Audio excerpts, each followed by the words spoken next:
Hello everyone, welcome back to my channel. आज के इस वीडियो में मैं आप सभी के साथ ये आलिया कट शॉर्ट फ्रॉक की कटिंग एंड स्टिचिंग शेयर करूंगी। जैसा कि आजकल short kurtis and short frock बहुत ज़्यादा ट्रेंड में है, तो चलो हम भी इसको बनाना सीखते हैं। सबसे पहले यहाँ पर हम फैब्रिक देख लेते हैं। तो फैब्रिक मैंने यहाँ पर लिया है जॉर्जेट, जो कि बिल्कुल प्लेन था। इसका लुक इनहांस करने के लिए मैंने इस पे डेज़ी फ्लावर एम्ब्रॉयडरी की है। एंड यहाँ पर मैंने लाइनिंग यूज़ की है कॉटन की, जो कि है 2 मीटर। अब हमने क्या करना है, यहाँ से हमें अपने मेन फैब्रिक को हटा लेना है। सबसे पहले हम लाइनिंग पे मार्किंग एंड कटिंग करेंगे, ठीक है? यहाँ पर इस तरह से मैंने 2 पीस कट किए हैं, ये फ्रंट वाला पार्ट है। अब यहाँ पर हमें इस पे मार्किंग करनी है। इसकी जो लेंथ है 16 इंचेस ली है, जिसमें 1 इंचेस सीम अलाउंस के लिए एक्स्ट्रा लिया है। एंड विड्थ मैंने 11 इंचेस ली है, जिसमें मैंने सीम अलाउंस प्लस किया है। इसकी विड्थ मैंने किस तरह से निकाली, चेस्ट सर्कमफ्रेंस डिवाइड बाय 4 और सीम अलाउंस ऐड करके। अब यहाँ पर सबसे ऊपर हमने हाफ इंचेस का सीम अलाउंस निकाल देना है शोल्डर के लिए। देन चेस्ट लाइन पे मार्क करना है 6 इंचेस और 6.5 इंचेस, ठीक है? उसको मार्क कर लेने के बाद अब यहाँ पर हम अपनी रेडी लेंथ मार्क करेंगे, जो कि हम 15 इंचेस रखेंगे टॉप की लेंथ। एंड ये देखो, यहाँ पर हमारी नीचे की साइड एंड ऊपर की साइड हाफ हाफ इंचेस बच गया, जो कि हमने छोड़ा था सीम अलाउंस के लिए। अब यहाँ पर हम शोल्डर की मार्किंग करेंगे 6.5 इंचेस पर। सेम मार्क हमने चेस्ट लाइन पे लगाकर दोनों मार्क को ज्वाइन कर देना है। इसको ज्वाइन कर लेने के बाद 3 इंचेस पर यहाँ पर हम विड्थ मार्क करेंगे अपने नेक की। And than half inches shoulder drop करके शोल्डर वाले मार्क को एंड आर्मोल वाले मार्क को ज्वाइन कर देंगे। अब यहाँ पर हमने अपने मेजरमेंट के according chest line and waist line पे मार्क करना है।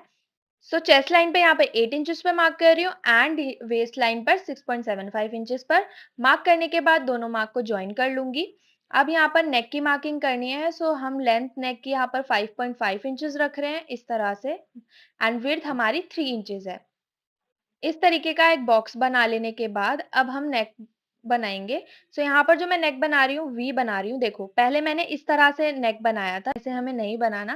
थोड़ी सी हल्की सी हमें शेप देनी होती है, जिससे हमारा जो वी नेक है बहुत ही ज्यादा अच्छा लगता है। जो हम स्ट्रेट बनाते हैं वो इतना स्टडी नहीं लगता। इस तरीके से हम नेक की मार्किंग करके अब हाफ इंचेस का उसमें सीम अलाउंस ऐड कर देंगे। अब देखो, आर्मोल की मार्किंग किस तरह से करनी है वो मैं आपको बताती हूँ। अब देखो, यहाँ पर शोल्डर ड्रॉप जो किया था उसके नीचे से हमें लाइन को मार्क करना है, उसको हाफ करके सेंटर में मार्क लगाना है। इसके सेंटर में मार्क करके हाफ इंचेस का मार्क अंदर की साइड लगाना है।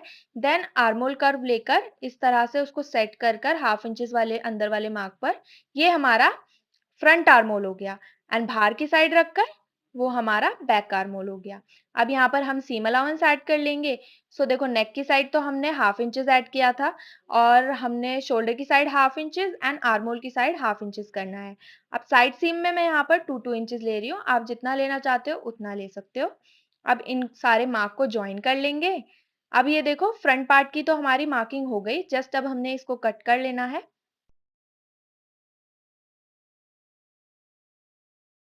अभी मैं यहाँ पर फ्रंट पार्ट का नेक नहीं कट कर रही हूँ, पहले हम बैक पार्ट की कटिंग करेंगे, देन इसको कट करेंगे।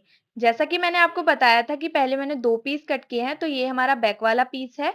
अब इसपे हमें अपना फ्रंट वाले पार्ट को अच्छे तरीके से सेट करके रखना है एंड उसकी ट्रेसिंग कर लेनी है बैक वाले पार्ट पे बिल्कुल सेम तरीके से। अब फ्रंट वाले पार्ट को हटा लेंगे एंड बैक वाले पार्ट की अब यहाँ पर नेक की मार्किंग करेंगे। विड्थ 3 इंचेस विड्थ पे मार्क करेंगे एंड हाफ इंचेस का ऊपर सीम अलाउंस मार्क कर लेंगे। एंड लेंथ यहाँ पर मैं 4 इंचेस रख रही हूँ अपने नेक की। एंड इस तरीके से एक हम बॉक्स बना लेंगे। बॉक्स बनाने के बाद बैक नेक में यहाँ पर राउंड नेक बनाऊंगी। आर्मोल कर्व ले लेंगे। अब यहाँ पर हम अपने नेक को गोलाई दे देंगे इस तरह से। गोलाई देने के बाद हाफ हाफ इंचेस का सीम अलाउंस ऐड कर लेंगे। एंड यहाँ पर हमारे बैक पार्ट की भी मार्किंग हो गई। अब हमने इसको कट कर लेना है।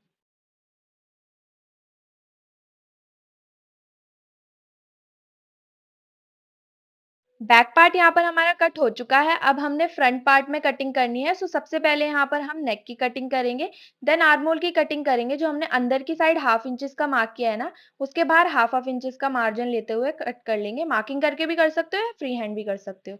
अब इसे आलिया कट डिजाइन का कट देंगे। जो हमने सीम अलाउंस लगाया उसके ऊपर से हमने 3.5 इंचेस पर मार्क करना है इस तरह से। अब इस वाले पार्ट को इधर वाले पार्ट से ज्वाइन कर देना है।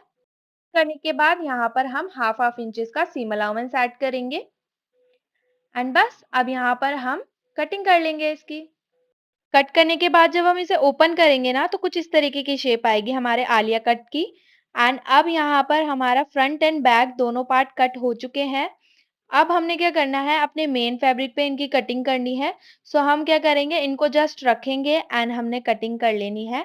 ये देखो इस तरह से मैंने इनकी कटिंग कर ली। ये हमारा फ्रंट वाला पार्ट है। इसी तरीके से मैंने बैक पार्ट की भी कर ली है। ये देखो ये हमारा बैक वाला पार्ट है। मतलब कि अपर पार्ट की यहाँ पर हमारी कटिंग हो गई है। अब हम यहाँ पर अपने बॉटम की कटिंग करेंगे, जिसके लिए हम क्या करेंगे, देखो यहाँ पर हमें अपने फ्रॉक की लेंथ रखनी है 26 इंचेस, जिसमें से हम 15 इंचेस माइनस कर देंगे जो कि हमने टॉप पार्ट के लिए लिया है, ठीक है। सो हमारा आएगा 11 इंचेस। 11 इंचेस में हम हाफ इंचेस ऊपर की साइड सीम अलाउंस लेंगे एंड नीचे फोल्ड करने के लिए 2 इंचेस लेंगे। सो हमारा आ गया 13.5 इंचेस। तो ये देखो ये हमारा 13.5 इंचेस है। ये हमारा बैक पार्ट के लिए है। इसको हम हटा लेंगे। अब जो हमारा फ्रंट वाला पार्ट है उसमें हमने 3.5 इंचेस माइनस किया था आलिया कट कट देने के लिए। सो इसमें हमने 3.5 इंचेस एक्स्ट्रा रखना है। जो हमारा फ्रंट वाला पार्ट होगा वो 17 इंचेस का होगा, जिसमें हमने सीम अलाउंस भी ऐड किया हुआ है। ये आप देख सकते हो 17 इंचेस का हमारा फ्रंट वाला पार्ट है एंड 13.5 इंचेस का बैक वाला पार्ट है। विड्थ यहाँ पर मैंने जितना मेरे फैब्रिक में अर्ज था पूरी ले ली है, मतलब 45 का इसमें अर्ज था, तो विड्थ इसकी 45 है। अब जैसे हमने ब्लाउज के फ्रंट वाले पार्ट में कट दिया था ना, इसी तरीके से हमें बॉटम के फ्रंट वाले पार्ट में भी कट देना है। तो जो यहाँ पर 3.5 इंचेस मैंने मार्क किया है ना ऊपर की साइड, तो इस तरीके से इसको तिरछा कट कर लेंगे। मतलब कि जो ऑन फोल्ड वाली साइड है वहां से 3.5 इंचेस ऊपर मार्क करके इस तरीके से नीचे वाले कॉर्नर से मिला देंगे एंड इसकी कटिंग कर लेंगे। एंड यहाँ पर हमारे बॉटम पार्ट की भी कटिंग डन हो गई है। अब देखो यहाँ पर ये फैब्रिक बहुत ज़्यादा बेसिक लग रहा था, इसीलिए मैंने इस पे डेज़ी फ्लावर एम्ब्रॉयडरी की है। एंड वो मैंने कैसे किया है चलो बताती हूँ। यहाँ पर एक बॉटल की कैप मैंने ले ली है राउंड सर्कल्स मार्क करने के लिए। तो इस तरीके से मैंने शेप बना ली है राउंड राउंड जहाँ जहाँ मुझे फ्लावर्स बनाने हैं। एंड इन मार्क को लगाने के बाद इनके सेंटर में भी एक छोटे छोटे सर्कल्स बनाऊंगी, जिन सर्कल्स में मैं फ्रेंच नॉट बनाऊंगी। इस तरह से मार्किंग कर लेने के बाद लाइनिंग को हटा देंगे। अब यहाँ पर मैं आपको थ्रेड दिखा देती हूँ जो मैं यूज कर रही हूँ। येलो एंड व्हाइट कलर में यूज कर रही हूँ। White for outer part and yellow for centre part.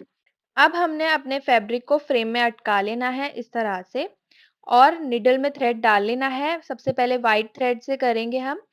यहाँ पर अब हमने कैसे स्टार्ट करना है, देखो सबसे पहले इस तरह से आउटर पार्ट में यहाँ पर हम एक लूप बनाएंगे इस तरीके से और फिर नीचे से इस तरह से थ्रेड को लेकर अब इस लूप में से निकालेंगे एंड थोड़े से डिस्टेंस से हम अपनी स्टिच को पूरा कर देंगे। इस तरह से हमारा एक स्टिच बन गया।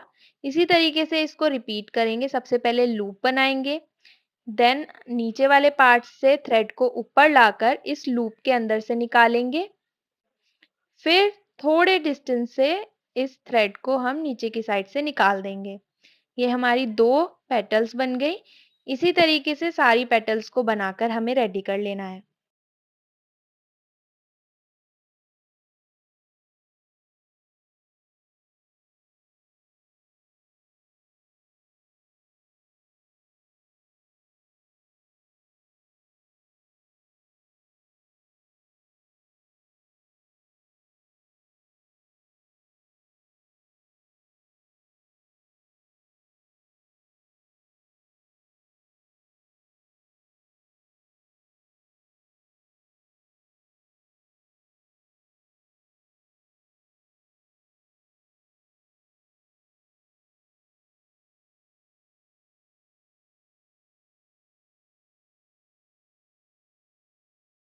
एंड ये देखो हमारा डेज़ी फ्लावर कुछ इस तरीके का लग रहा है विदाउट सेंटर, ठीक है। अब बैक साइड पे हमने यहाँ पर नॉट लगा देनी है। यहाँ पर 2 नॉट हम लगाएंगे अच्छे तरीके से। नॉट को लगा लेने के बाद थ्रेड को कट कर देंगे। अब हमने अपना सेंटर वाला पार्ट बनाना है, मतलब कि फ्रेंच नॉट बनानी है, जिसके लिए हम येलो कलर यूज करेंगे।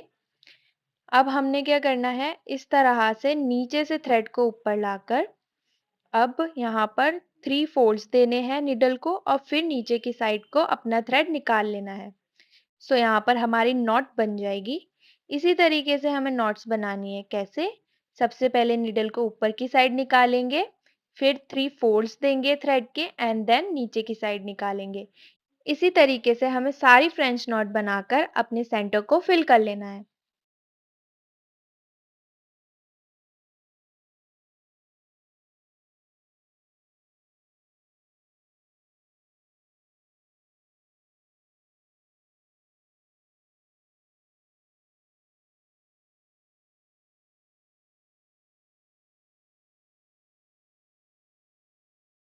ये हमारी लास्ट नॉट है जो हमने बनाई। अब यहाँ पर बैक साइड पे थ्रेड ले जाकर 2 फंदे लगा देने हैं, इसको सिक्योर करते हुए एंड देन एक्स्ट्रा थ्रेड को कट करके हटा देंगे। एंड ये देखो यहाँ पर हमारा डेज़ी फ्लावर बनके रेडी है। लग रहा है ना क्यूट? स्टार्टिंग में ये फैब्रिक कितना ज़्यादा बेसिक लग रहा था बट अब प्यारा लग रहा है ना? मतलब इसी तरीके से हमारी छोटी-छोटी क्रिएटिविटी हमारे काम को और भी प्यारा बना देती है। इसी तरीके से मैंने ब्लाउज पे, स्लीव पे एंड बॉटम पे एम्ब्रॉयडरी करके रेडी कर ली है। इसके बाद अब हम स्टार्ट करते हैं अपनी स्टिचिंग। तो हम ब्लाउज से स्टार्ट करते हैं, जिसके लिए हमें क्या करना है, अपना मेन फैब्रिक एंड लाइनिंग को अटैच करना है। सो ये देखो ये हमारा फ्रंट पार्ट है। सबसे पहले यहाँ पर हम फ्रंट टू फ्रंट मिलाकर लाइनिंग एंड मेन फैब्रिक को रखेंगे एंड सबसे पहले यहाँ पर नेक बना लेंगे। तो 1/2 इंचेस की सिलाई लगाते हुए दोनों फैब्रिक को हमने जॉइन कर लेना है।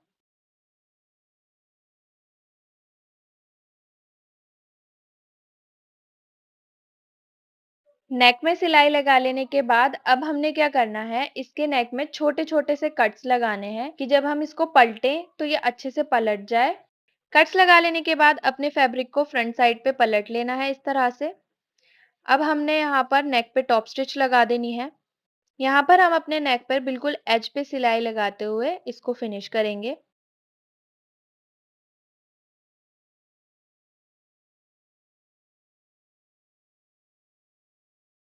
फ्रंट साइड का नेक मैंने यहाँ पर बना के रेडी कर लिया है। इसी तरीके से मैं बैक नेक बनाकर भी रेडी कर लूँगी। ये देखो फ्रंट टू फ्रंट मिला के रखेंगे मेन फैब्रिक एंड लाइनिंग को एंड 1/2 इंचेस की सिलाई लगाते हुए अपने नेक को स्टिच कर लेंगे।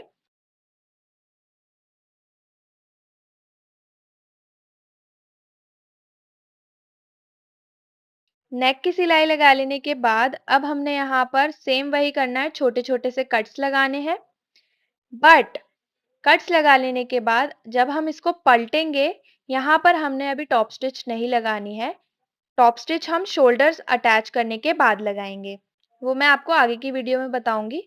ठीक है। इसी तरीके से हमारा बैक नेक बनके भी रेडी हो गया है। हमारे ब्लाउज के फ्रंट एंड बैक पार्ट के नेक बनके तो रेडी हैं। अब हमने मेन फैब्रिक एंड लाइनिंग को एक साथ अटैच कर लेना है, फ्रंट पार्ट में भी बैक पार्ट में भी कच्ची सिलाई लगाते हुए। आप मशीन से भी कर सकते हो या इस तरीके से हैंड नीडल से भी कर सकते हो। बट देखो एक चीज देखना, यहाँ पर फ्रंट वाले पार्ट में पूरे में हमने एक साथ अटैच कर लेना है, ठीक है। बट जो हमारा बैक वाला पार्ट होगा, जैसे कि मैंने आपको बताया था कि मैंने नेक में टॉप स्टिच नहीं लगाई है, उसी तरीके से हमें शोल्डर एंड आर्म होल में कच्ची सिलाई नहीं लगानी है। क्योंकि सबसे पहले यहाँ पर हम शोल्डर्स अटैच करेंगे एंड शोल्डर्स हम यहाँ पर इनविजिबल तरीके से अटैच करेंगे। इसलिए मैंने यहाँ पर नेक, शोल्डर वगैरह में टॉप स्टिच या सिलाई नहीं लगाई है, ठीक है। अब देखो इसको अटैच कैसे करना है वो बताती हूँ। फ्रंट टू फ्रंट मिला के रखेंगे इस तरह से एंड बैक वाले पार्ट की लाइनिंग को एक साइड निकाल देंगे। अब फ्रंट वाले पार्ट को स्टिच कर लेंगे। जो बैक वाली लाइनिंग है वो बाहर की साइड निकली रहने देंगे, ठीक है। 1/2 इंचेस की सिलाई लगाकर इन दोनों पार्ट को जॉइन कर लेंगे, ठीक है। इन दोनों को जॉइन कर लेने के बाद अब हमने क्या करना है, जो हमने बैक वाली लाइनिंग निकाली है ना, उसको फ्रंट वाली साइड पर हम पलट देंगे एंड फिर जो बैक साइड से हमारी सिलाई दिख रही होगी ना बैक वाले पार्ट पर, उस पे ही दोबारा से हमें सिलाई लगा देनी है, क्योंकि वो इक्वल भी आएगा एंड इनविजिबल शोल्डर भी अटैच हो जाएगा। अब मैं आपको इसको सीधा करके दिखाती हूँ। ये देखो यहाँ पर हमारा इनविजिबल शोल्डर अटैच होके रेडी है। ये देख सकते हो आप कितनी फिनिशिंग से ये हुआ है। इसी तरीके से मैंने दूसरा शोल्डर भी अटैच कर लिया है। शोल्डर्स अटैच हो चुके हैं। अब हमने क्या करना है, बैक वाले नेक पे टॉप स्टिच लगानी है। अब लगानी है, पहले क्यों नहीं लगाई थी? क्योंकि अगर हम पहले लगा देते तो हमारे जो शोल्डर्स हैं वो फिनिशिंग से अटैच नहीं हो पाते, वो मोटा-मोटा सा लगता। इसलिए पहले हमें नेक पे सिलाई नहीं लगानी है। अब यहाँ पर हम आर्म होल पे भी कच्ची सिलाई लगा लेंगे। अब मैं मशीन से लगा रही हूँ। अब देखो यहाँ पर हम स्लीव को रेडी करेंगे। जिसमें मैंने 2.5 इंचेस नीचे एक्स्ट्रा फैब्रिक लिया था फोल्ड करने के लिए। हाफ इंचेस अंदर की साइड फोल्ड करूंगी एंड यहाँ पर टोटल 2.5 इंचेस फोल्ड करने के लिए लिया है। सो हम यहाँ पर इस पे सिलाई लगाकर इसको फोल्ड कर लेंगे। इस पे सिलाई लगा लेने के बाद अब हमने अपना ब्लाउज ले लेना है एंड हमने स्लीव आज राउंड में अटैच नहीं करनी, पहले ही अटैच कर देनी है। तो इस तरीके से हम अपनी स्लीव्स को अटैच कर लेंगे एंड ये देखो मैंने दोनों साइड अपनी स्लीव लगा के रेडी कर ली है। स्लीव्स भी यहाँ पर हमारी लग गई। अब हमने अपने बॉटम को रेडी करना है एंड बॉटम में भी यहाँ पर मैं लाइनिंग लगा रही हूँ। अब हम इसको स्टिच करते हैं चलो। सबसे पहले यहाँ पर मैंने 2 इंचेस जो एक्स्ट्रा लिया था ना अपने मेन फैब्रिक में फोल्ड करने के लिए, उसको सबसे पहले फोल्ड कर लेंगे। हाफ इंचेस अंदर दबाते हुए इस सिलाई को हम लगा लेंगे। इस सिलाई को लगा लेने के बाद हम अब मेन फैब्रिक एंड लाइनिंग को एक साथ जोड़ेंगे ऊपर की साइड से। यहाँ पे हम लॉन्ग स्टिचेस लगाकर इसको स्टिच कर लेंगे। इस तरह से हम इसको एक साथ जॉइन कर लेंगे। आप इसी चीज़ को हैंड नीडल से भी कर सकते हो as per your choice. And back वाले पार्ट को भी इसी तरह से हमें जॉइन कर लेना है एंड फोल्ड कर लेना है। एंड लाइनिंग को भी हमने फोल्ड कर लेना है, जिसमें हमने लाइनिंग में भी 1 इंचेस एक्स्ट्रा लिया था फोल्ड करने के लिए एंड लाइनिंग को अपने बॉटम से थोड़ा-सा छोटा रखेंगे, ठीक है? 1 या 2 इंचेस। लाइनिंग भी फोल्ड कर ली है। अब यहाँ पर हम प्लेट्स डालेंगे। सबसे पहले 2-2 इंचेस हम दोनों साइड से छोड़ देंगे जो कि हमने सीम अलाउंस के लिए लिया था। अब उसके आगे से मार्क करेंगे 1 inches, half inches, 1 inches, half inches इस तरीके से। एंड ये जो हमारा 1 इंचेस वाला मार्क है ये हमारी प्लेट होगी एंड ये जो हाफ इंचेस वाला मार्क है वो प्लेट्स के बीच में हमारा डिस्टेंस होगा। इसी तरीके से पूरे में हम मार्क कर लेंगे एंड एंड में हम 2 इंचेस छोड़ देंगे। अब प्लेट्स बनाएंगे यहाँ पर ये देखो, जो हमने 2 इंचेस का मार्क किया था उसको छोड़ते हुए उसके आगे से हम प्लेट्स डालेंगे। 1 इंचेस वाले पे हम प्लेट्स बनाएंगे इस तरह से एंड हाफ इंचेस वाला छोड़ते हुए, मतलब हाफ इंचेस हमारा डिस्टेंस होगा प्लेट के बीच में। आप यहाँ पर गैदर्स भी डाल के बना सकते हो या फिर इस तरीके की प्लेट्स भी डाल सकते हो, वो आपकी मर्जी है। इसी तरीके से हम सारी प्लेट्स डाल लेंगे। एंड एक और चीज़, जो हम यहाँ पर प्लेट्स डाल रहे हैं ना, वो हमें अपने ब्लाउज़ के हिसाब से डालनी है कि वो ब्लाउज़ में एडजस्ट हो जाए। मतलब कि हमारा इक्वल आना चाहिए, इतनी हमें यहाँ पर प्लेट्स डालनी है अपने ब्लाउज़ के हिसाब से।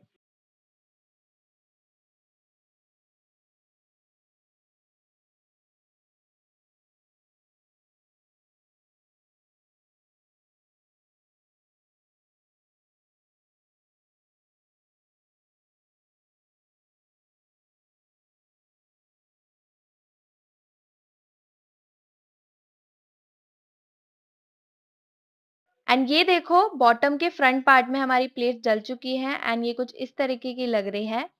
फ्रंट वाला पार्ट हमारा रेडी है, इसी तरीके से मैंने बैक वाला पार्ट भी बना के रेडी कर लिया है। अब हमने अपने ब्लाउज़ में इन दोनों को अटैच करना है। ये देखो फ्रंट वाला कुछ इस तरह से जुड़ेगा एंड बैक वाला पार्ट स्ट्रेट जुड़ेगा इस तरह से। चलो चलते हैं मशीन पे एंड इनको जॉइन करते हैं। सबसे पहले यहाँ पर फ्रंट वाला पार्ट अटैच कर रही हूँ, तो दोनों को हमने मिला के रखना है फ्रंट टू फ्रंट और हाफ इंचेस की सिलाई लगाते हुए हमने इसको स्टिच कर लेना है एक साथ जॉइन करते हुए।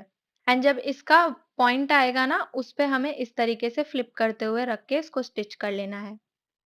ये हमारा फ्रंट वाला स्टिच हो गया। इसी तरीके से हमें बैक वाला स्टिच करना है। तो बैक वाला पार्ट ले लेंगे, सेम वही करेंगे, फ्रंट टू फ्रंट मिलाकर इस तरह से रखेंगे एंड हाफ इंचेस की सिलाई लगाते हुए इसको स्टिच कर लेंगे। फ्रॉक तो हमारा ऑलमोस्ट बन के रेडी है, बट बस एक सिलाई रह गई है साइड सीम। हम इसको पलट के रखेंगे एंड जो 2-2 इंचेस का हमने सीम अलाउंस लिया था ना, उस पे हमने साइड में सिलाई लगा देनी है एंड सिलाई लगा लेने के बाद इट्स रेडी। अगर वीडियो हेल्पफुल लगी हो तो जल्दी से मेरे चैनल को सब्सक्राइब करो। अब मिलते हैं नेक्स्ट वीडियो में, तब तक के लिए बाय।